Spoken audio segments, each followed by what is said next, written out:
నిన్న సర్పంచ్లతో కూర్చున్నాడు, మనకు మంచి రోజులు వస్తాయని.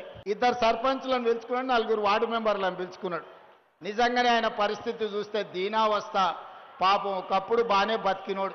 ఎట్లుండే ఒకప్పుడు ఎంపీలు మంత్రులు మహమూద్ అలీ పోతే, ఈటల రాజేందర్ పోతే మంత్రులను కూడా గేట్ కాడు ఉన్న హోంగార్డులు మెడల మీద కొట్టి బయటికి పంపించారు. మంత్రులు పోతే కూడా కలిసేటోడు కాదు కేసీఆర్. నిన్న చూస్తే సర్పంచ్ను 4 వార్డు మెంబర్లను కూర్చొని, అయ్యా బిడ్డ మనకు మంచి రోజులు వస్తాయని.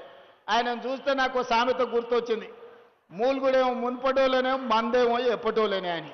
నిన్న ఆయన మంచి రోజులు వస్తాయంటున్నాడు. మంచి రోజులు నగదు నాయన, నీకు అవకాశం వస్తే ముంచే రోజులు వస్తాయి.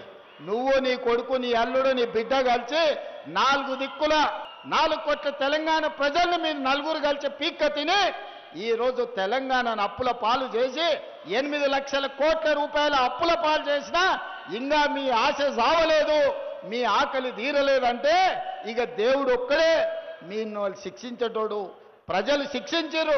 మొన్న జూబ్లీహిల్స్ లో రెఫరెండం అంటే బోడబండ కాడ బండకేసి బాది బొంద పెట్టిరు. నీకెవ్వడక్కర్లేదు, నీ కొడుకే గుదిబండ, ఆ బండ ఉన్నంతసేపు నీ పార్టీని బొంద పెడతారు. ఇక మంచి రోజులు ఎట్లకెళ్ళి వస్తాయి కేసీఆర్? తెలంగాణ ప్రజలకు మంచి రోజులు వచ్చినాయి. రాబోయే రోజుల్లో ఈ రాష్ట్రాన్ని దేశంలోనే మొదటి స్థానంలో నిలబెట్టి దేశానికి ఆదర్శంగా నిలబడే తెలంగాణ మోడల్ ఈ తెలంగాణ రాష్ట్రంలో ప్రకటిస్తాం.